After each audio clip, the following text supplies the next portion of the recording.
Attorneys representing former President Donald Trump in court today asking for support in not one, but two cases. ABC's Aaron Katursky takes a look at developments in both of those cases in our top story tonight at 10.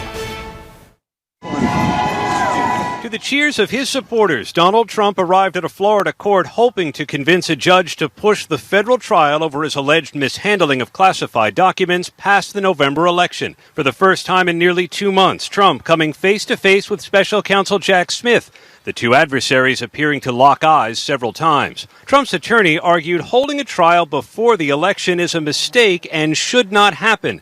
He asked Judge Aileen Cannon, who Trump appointed, to push the case until late November so the former president isn't stuck in a courtroom when he could be campaigning. Prosecutors responding this case can be tried this summer, accusing Trump of trying to wring out of the court needless hearings meant to delay. And they argued holding the trial before the vote would not violate the Justice Department's policy against bringing politically charged cases within 60 days of an election. They say that policy only applies to bringing an indictment. But in this case, a lengthy investigation is long complete and the charges laid out, so a trial can go forward. Prosecutors telling the judge, we are in full compliance with the Justice Department manual. Judge Cannon did not issue a ruling today. In a Georgia courtroom, Fulton County District Attorney Fani Willis, who was prosecuting the former president for election interference, sitting silently. Trump's lawyer arguing she should be disqualified because of her romance with one of her prosecutors, Nathan Wade. Now, do you have to find that Wade and Willis lied? No.